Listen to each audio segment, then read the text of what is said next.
ராமநாதபுரத்திலிருந்து திருச்சி செல்லும் பயணிகள் ரயில் சுமார் 2 மணி நேரத்திற்கும் மேலா தாமதமாகிய நிலையில பயணிகள் கடும் அவதிக்குள்ளாகியிருக்காங்க.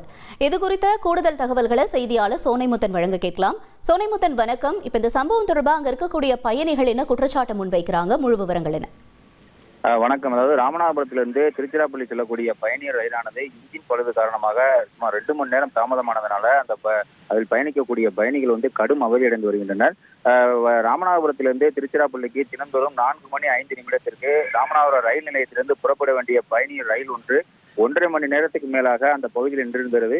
தற்போது 2 மணி நேரத்துக்கு மேலாக அந்த பகுதியிலேயே நின்று கொண்டிருப்பதால அதில் பயணிக்கக்கூடிய பல்வேறு மாவட்டங்களைச் சேர்ந்த பயணிகள் கடும் அவதி அடைந்திருக்காங்க. குறிப்பாக இன்று ஞாயிற்றுக்கிழமை என்பதால ராமேஸ்வரம் சென்றுவிட்டு அந்த ரயில் வழியாக திருச்சிராப்பள்ளிக்கு செல்லக்கூடிய பயணிகள் தங்களது குழந்தைகள் மற்றும் முதியவர்களுடன் இருந்து கொண்டு அந்த ரயில் தாமதமானதுனால கடும் அவதி அடைந்திருக்காங்க. இது குறித்து நம்ம அந்த ரயில்வே நிர்வாகத்திடம் கேட்ட பொழுது இன்ஜின்ல சிறிது பழுது ஏற்பட்டதன் காரணமாக அந்த ரயிலானது புறப்பட தாமதமாக இருப்பதாகவும், தற்பொழுது அந்த இன்ஜின் பொருத்தும் பணியானது நடைபெற்று வருவதால இன்னும் சற்று நேரத்தில் அந்த ரயில் புறப்பட்டு விடும் என தெரிவித்திருக்காங்க.